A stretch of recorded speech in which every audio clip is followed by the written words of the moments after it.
Hello, my fellow Turpadillos.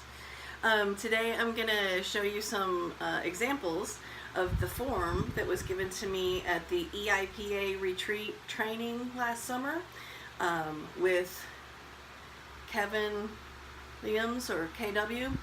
And so here's the form, and this is available through Google Docs. I believe that Zach has posted that. Thank you, Zach. Here's what it looks like when it's blank.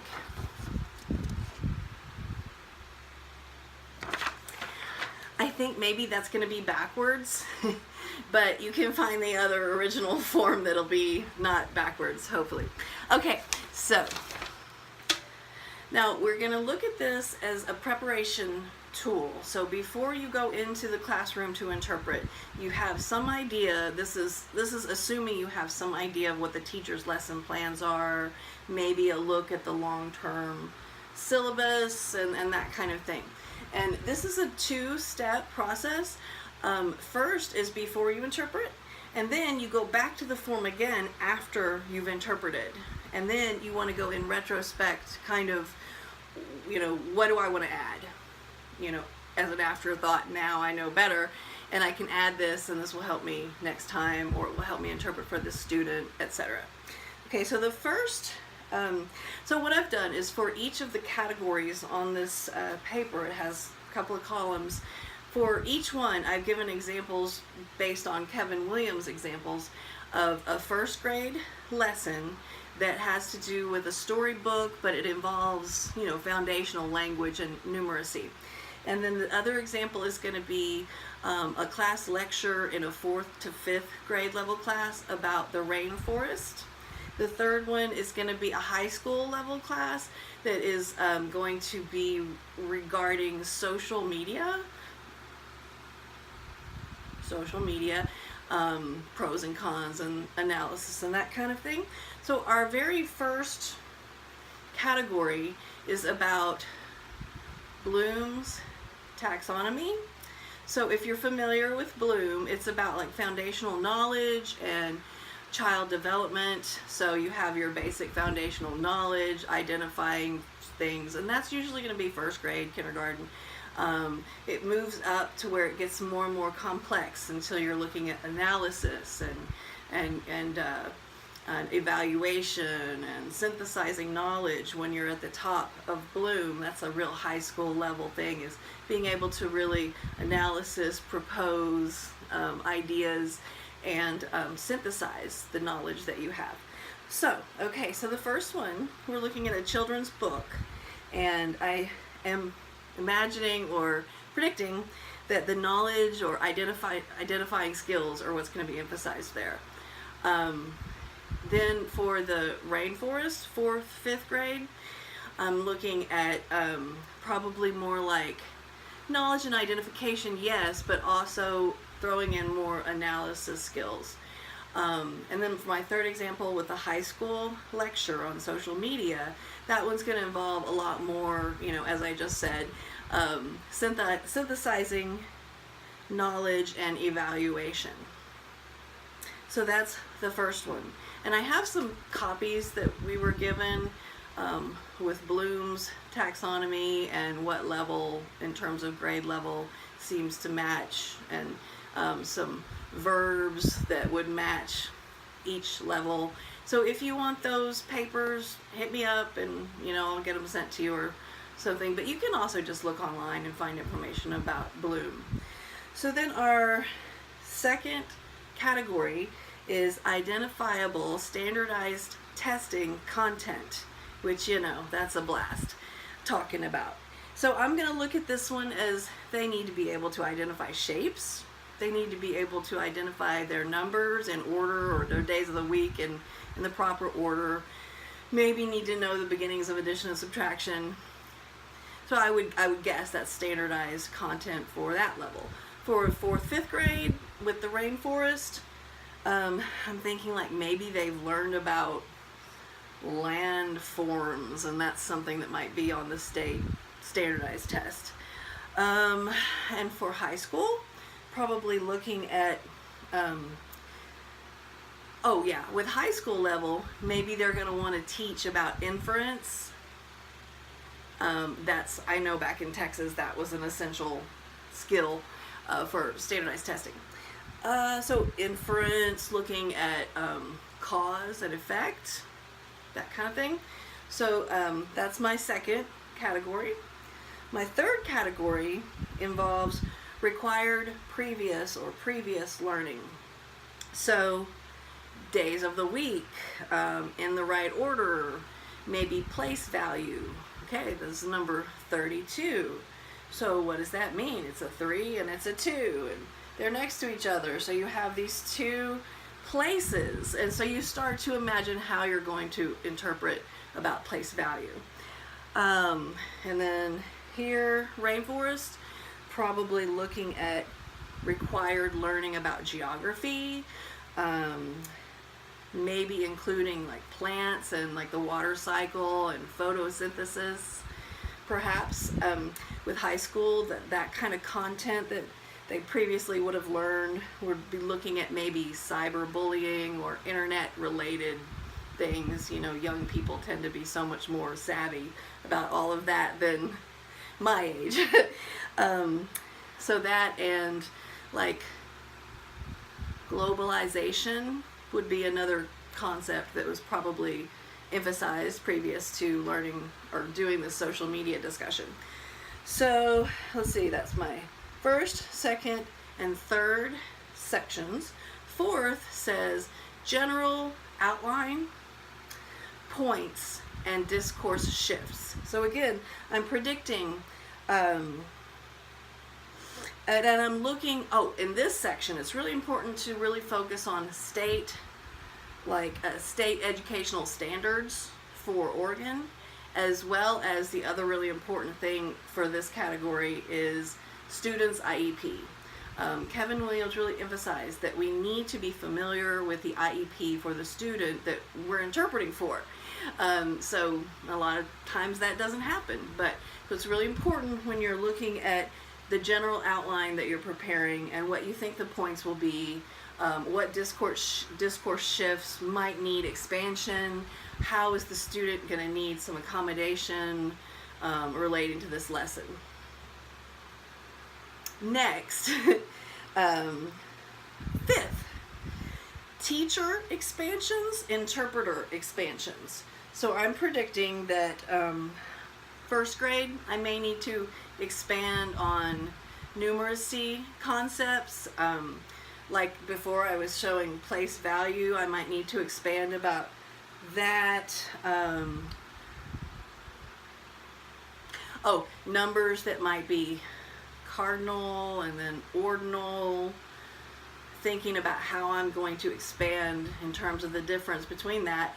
Obviously the teacher is probably going to be expanding on that kind of thing too, but it might involve a lot of repetition and stuff they've already learned, and during the repetition that's a good time for the interpreter to go sort of one-on-one and do an expansion, relate it to the student's experience, try to really get a connection there for them to understand. And also, you know, I'm predicting that the teacher is going to expand as well using like charts and calendars and things. Then for the rainforest, I'm guessing we are looking for, like the teacher I think is going to use terms previously learned and like facet them in to make a connection with new things that are being taught. I think the teacher's probably going to use some compare and contrast techniques as expansions for the students. And myself, I want to incorporate for the rainforest, like talking about the levels of the rainforest, I want to use what's called figure ground technique. And there's more about that. I think I included it in my notes from the EIPA retreat, but if I didn't, you can look that up on the internet too. But basically you have your ground, which is your foundation, which is usually your base hand, and then you have your figure, which is usually what's moving, what's in relation to the ground. So for example, you have a bed. There's the bed, that's my ground. And then you have a person sleeping, that's my figure. So with the rainforest, I'm going to try to keep the levels of the ground. I'm going to try to keep on or create some sort of visual where I can really try to show visually what that looks like while keeping the foundation there, and then showing you this much up or this much up, or this much and then this much and then at the top, that kind of thing. For the high school lesson, I'm guessing the teacher's going to, well, actually both of us are probably going to be expanding a lot having to do with pros and cons of using social media, which, you know, I think a lot of us can imagine what that might entail. And so for the deaf person as the interpreter, Kevin Williams always encourages us to try to really personally connect it to the student's experience so that they will remember it. So maybe something about, hey, you know, I mean, if you have the time, you know, soon you'll be graduating and you'll be looking for a job. And do you know that bosses that might hire you are looking at your social media and reading it, and you're becoming more independent? So what do you think that looks like? Or what are you going to do to try to make sure that your reputation, you know, stays golden? And I don't know, just things like that. You know the students that you work with. Try to tailor it to them with your expansions. Okay, the last one on this first column is called Types of Discourse Used. So I am going to predict first grade, it's going to be a lot of questions, answers, probably yes or no, closed-ended questions, and a conversational kind of discourse. With the rainforest 4th to 5th grade example, I'm looking at, it's probably going to be an informative lecture, maybe less structure than, say, the first grade one, more discussion among the group. And with the high school one, I'm predicting that that is going to be on a discourse that is informative as well as persuasive about, you know, using social media wisely. Okay, so now on the right side is a like a kind of a chart at the top, and up here is simple, and down here is complicated, and then on this side is BICAS, and then on this side is CALP. If you remember from my notes that I typed up, BICS, let's see if I remember, I think it is basic interactive communication skills. So that is going to involve a lot of incidental learning that our students that we interpret for tend to miss because of the language deficit or the lack of language input. So I'm going to look and try to predict, is it going to be more on the basic conversational level, or is it going to be more on the CALP, which is the cognitive, I believe, academic language proficiency. So that basically you can just place your prediction somewhere on that gradient. Then the next one has rare words and key content. So again, predicting, am I going to see things more related to the BICS, the CALP, which is it going to be?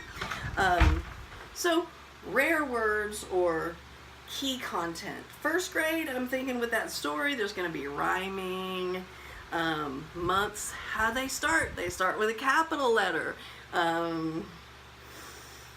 Things like, you know, just the names of the months, you know, important words, key terms that are going to come up that I may need to emphasize or expand on. Fourth grade lesson, rainforest, canopy, biome, different words like that. And social media high school lecture, talking about maybe isolation versus interaction, or interaction through, you know, virtual reality.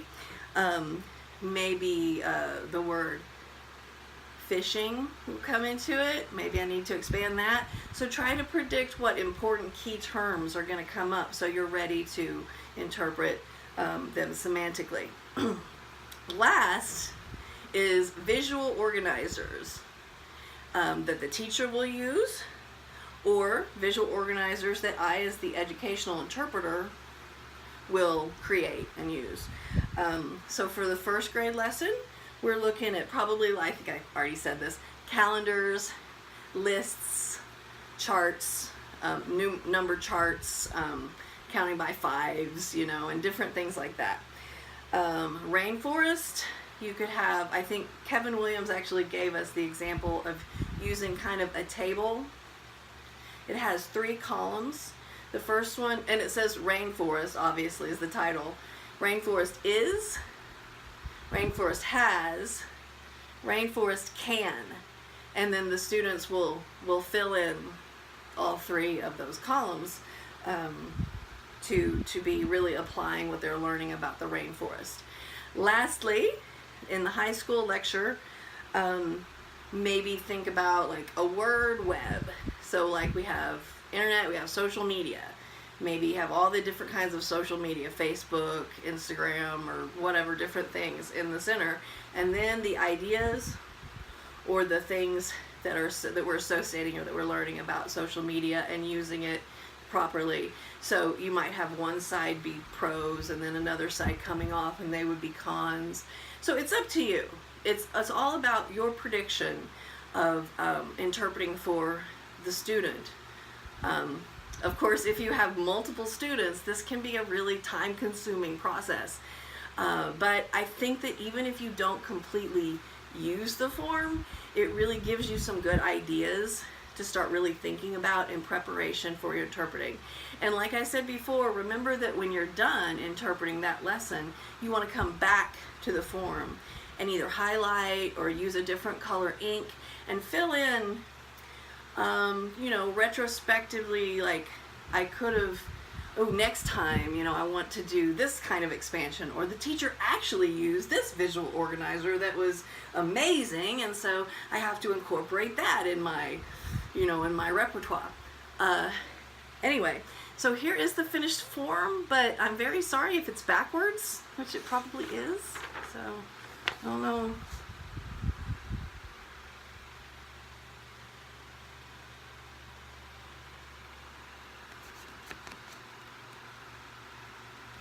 Okay, so if that was backwards, then that was a waste of time, but I will try to get this scanned and put up, or ask Zach, our technology extraordinaire lead interpreter, to post it for me. And I hope that helps.